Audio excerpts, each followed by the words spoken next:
करना कि शंकर भगवान की शिवरात्रि साधना की रात्रि होती है। शंकर भगवान की शिवरात्रि एक आराधना की रात्रि होती है। हमने पहले भी कथाओं में कहा, हर महीने शिवरात्रि आती है, प्रत्येक महीने शिवरात्रि पड़ती है, और प्रत्येक महीने की शिवरात्रि पर अगर आपसे बन सके, आप दुनिया में अगर आपके पास में लोग कहें कि ये बहुत गरीब व्यक्ति है, बहुत साधारण व्यक्ति है, इसके पास धन नहीं है, वैभव नहीं है, सत्ता नहीं है, इसके पास खुद का मकान नहीं है, इसके पास खुद की प्रॉपर्टी नहीं है, इसके पास खुद की दुकान नहीं है, दूसरे के यहाँ काम करता है, इसके पास कुछ भी नहीं है, हम उनसे कहेंगे 12 महीने शिवरात्रि आती है, 5 जगह पर चढ़ाई हुई बेलपत्र, आप एक वर्ष 12 शिवरात्रि का एक नियम ले लो, 5 जगह पर बेलपत्र समर्पित करना सीख जाओ। एक बेलपत्र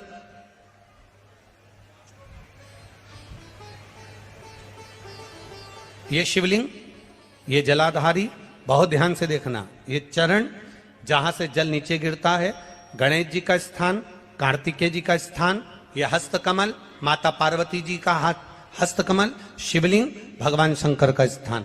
ऊपर से जो एक एक बूंद जल शिवलिंग के ऊपर गिर रहा है, शंकर भगवान की 5 बेटियां जया, विषहरा, शामरीबारी, दौतली, देव, बीच में जो एक मोटी सी लाइन है वो शंकर भगवान की छोटी लड़की, क्या नाम है, अशोक सुंदरी। ये पूरे शिवलिंग का वर्णन।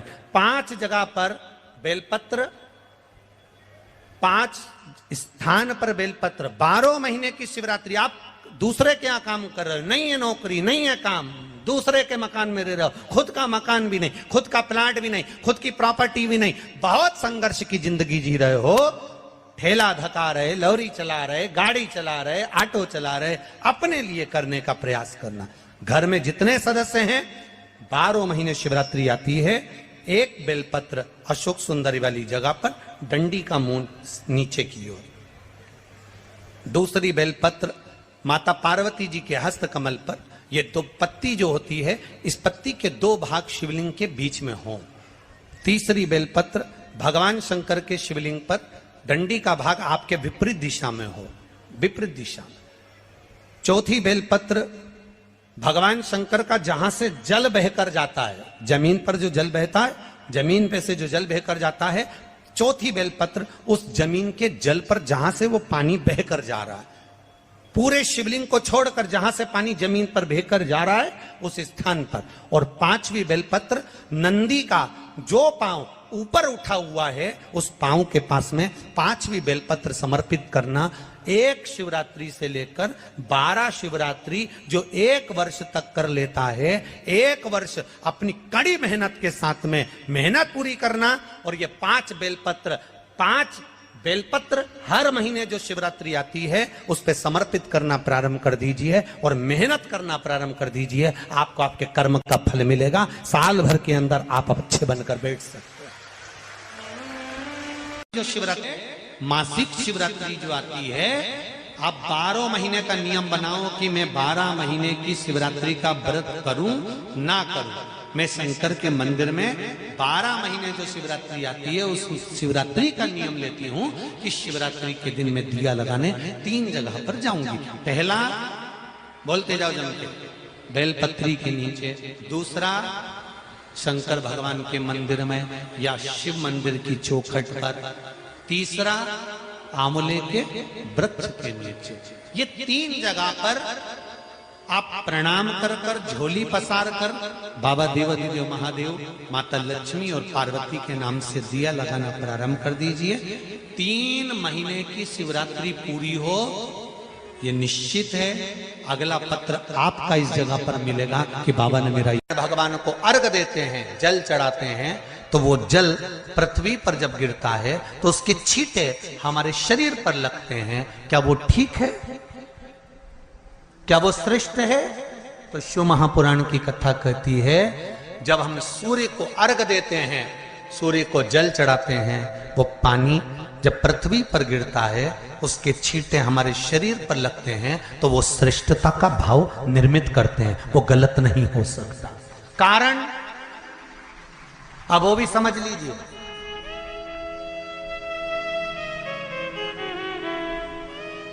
अब सूर्य नारायण भगवान को आप जल चढ़ा रहे हो तो छींटे नहीं लगे, उसके लिए क्या स्टूल पे चढ़ के चढ़ाओगे कि कुर्सी पे चढ़ के चढ़ाओगे?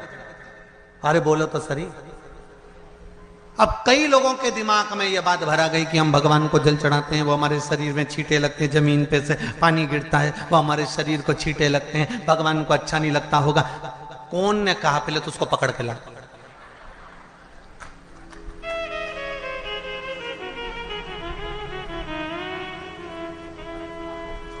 क्योंकि मेरे राम जी महाराज, मेरे भगवान कृष्ण,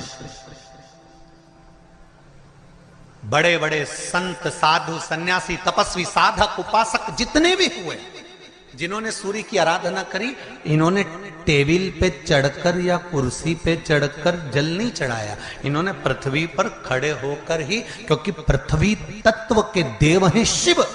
जब हम मृत्यु लोक पर खड़े होकर, पृथ्वी पर खड़े होकर भगवान शंकर का भाग पृथ्वी तत्व को धारण कर कर जल को हाथ में लेकर जब समर्पित करते हैं और जो जल नीचे गिरता है वो शरीर पर अगर लगता है तो हमको उसका आशीर्वाद ही प्राप्त होता है, दोष नहीं लगता। पर लोगों ने इसको विपरीत कर दिया। कि कौन ने विपरीत करा? कई लोगों ने इसको विपरीत कर दिया। कौन ने विपरीत करा? तो जो दूसरे धर्म के लोग होते हैं, जिनको हिंदू धर्म से नफरत होती है और जो हिंदू धर्म की पूजन सेवा अर्चना को समाप्त करना चाहते हैं, वो धीरे धीरे धीरे धीरे कहने लगे कि सूर्य को जल चढ़ाओगे तो शरीर में लगेगा, शरीर में लगेगा तो दोष लगेगा। इसको कह कहकर घर घर में सूर्य को जल चढ़ाना लोगों ने बंद कर दिया कि आप जल चढ़ाएंगे तो दोष लगेगा, शरीर पे छींटा लगेगा, शरीर को ऐसा लगेगा। ये दोष नहीं है। कितनी सुंदर बात है महाराज। सूर्य नारायण भगवान को जब जल चढ़ाया जाता है, हाथ सिर से 8 इंच की दूरी पर होना चाहिए। जम के बोलिए, सिर से कितना ऊंचा होना चाहिए? 8 इंच ऊपर अपना हाथ होना चाहिए मस्तक से सूर्य को जल चढ़ाते समय। और ना चांदी का, ना स्टील का, ना लोहे का, ना प्लास्टिक का, ना कांच का, ना सोने का कोई बर्तन, ना कांसे का, ना एल्युमिनियम का, ना पीतल का, केवल एक पात्र होना चाहिए, वो है तांबे का। काय का पात्र होना चाहिए? तांबे का पात्र। और सूर्य नारायण भगवान को जब 8 इंच ऊपर तुम्हारा हस्त है और जब हम सूर्य को जल चढ़ा रहे हैं, कैसे जल चढ़ाना है वो भी समझ लीजिए।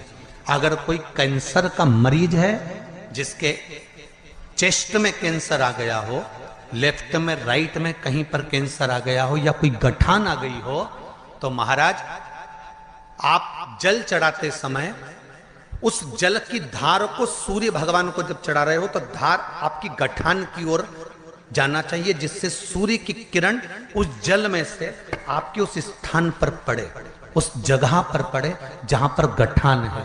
महाराज आप लगातार जल तो चढ़ाना चालू करो, अच्छे अच्छे डॉक्टर फेल हो जाएंगे और कह देंगे गठन ठीक हो गई।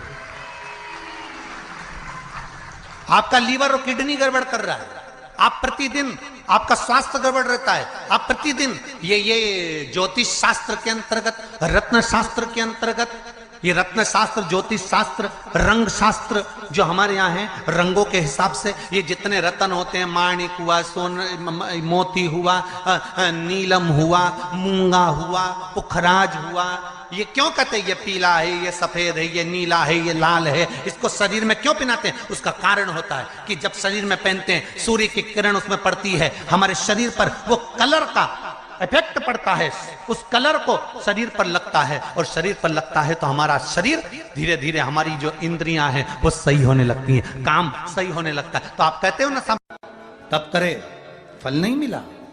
जब मानदाता को फल नहीं मिला तो मानदाता ने सोचा मैं तप करूं तो करूं क्या? देव ऋषि नारद का आगमन हुआ। देव ऋषि नारद ने कहा अगर तुम्हें तप करना और उसका फल चाहिए तो तुम काशी चले जाओ। मानधाता काशी गए, काशी में बैठकर तप करने लगे। केवल काशी में बैठकर उन्होंने तप करा तो कैसा करा?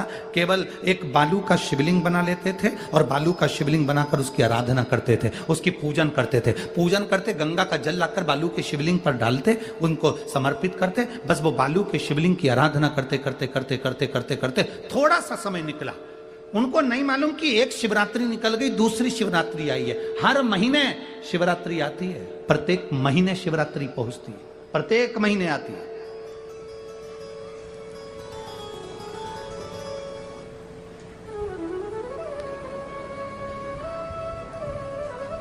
एक शिवरात्रि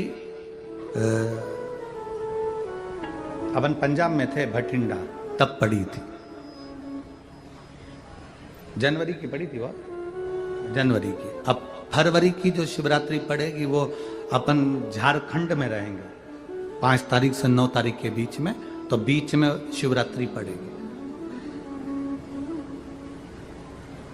इसलिए उस कथा का नाम पतालेश्वर शिव महापुराण की कथा रखी है। हड्डी वो उसमें मूल है आपका बुढ़ापा ना बिगड़े, उसके लिए वो कथा है। 5 दिन की कथा है, 2 बजे से 5 बजे तक आएगी आस्था चैनल पर भी। और झारखंड के आसपास के जितने श्रोता हैं सब सुनो। जमशेदपुर में काजू बागान में वो कथा होगी, बड़े प्रेम से सुनो।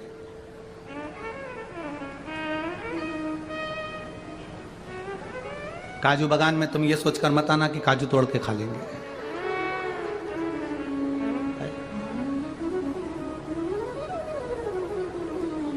दिल से सुनो उसको। पतालेश्वर शिव महापुराण की कथा। कुछ जगह ऐसी होती हैं उस कथा का मूल, जैसे 7 मार्च से 13 मार्च की सीहोर कुबेरेश्वर धाम की कथा जरूर सुनो, मौका मिल जाए तो। 5 माताएं, भाई लोग, बहन लोग जो भी हैं, जीजा जीजी, सब कथा में पहुंचकर उसमें सेवा भी करो और कथा भी सुनो, दिल से सुनो।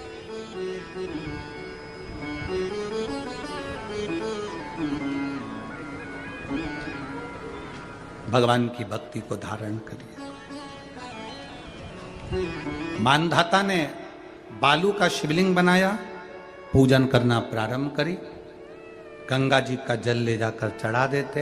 अब कोई तप नहीं, कोई साधना नहीं, कोई नेत्र बंद कर नहीं बैठे, कोई तप साधना में नहीं बैठे, कोई घोर तप करने के लिए नहीं बैठे, केवल शंकर का शिवलिंग बनाया, पूजन करी।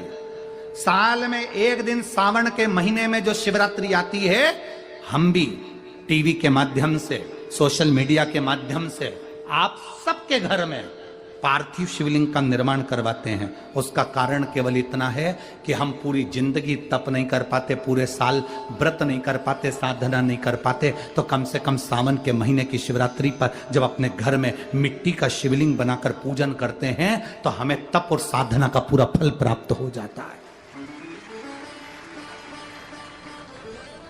करने वाले, विरोध करने वाले करते रहते हैं। शाम को तो व्रत ये वाला उपवास करना ही नहीं था, पूजन कराना ही नहीं थी, इसमें ऐसी पूजन करा दी, उसमें वैसी पूजन करा दी, ये गलत बोल दिया, ये सही बोल दिया, ये ऐसा कर दिया, काली मिर्ची चढ़वा दी तो ये चढ़वा दी। बोलने वाले बोलते रहेंगे। तुम अपना काम करो, पार्थिव शिवलिंग का निर्माण करो, पूजन करो, आराधना करो, विसर्जन करो।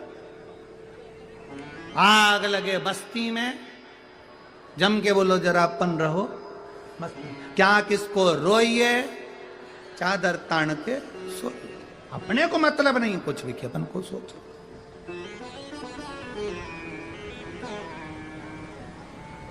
अपनी जिंदगी का सार्थकता से करा। मानधाता ने अब कोई तप नहीं करा, मानधाता ने अब कोई साधना नहीं करी, मानधाता ने अब कोई आराधना, बस एक काम करा, शिवलिंग का निर्माण, उसकी पूजन। आपसे भी निवेदन करते हैं, समय मिला करें, हफ्ते 2 हफ्ते में गमले के अंदर ऐसी मिट्टी को उठा लो शिवलिंग जैसी, और जल चढ़ाकर पूजन करके वहीं विसर्जन कर दो। उसी गमले में, उसी मिट्टी को वहीं विसर्जन करो।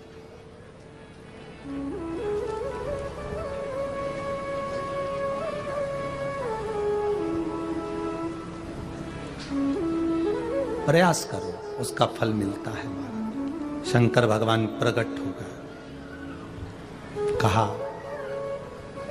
क्या चाहिए तुमको, मांगो। अब मानधाता ने मांगा कुछ नहीं।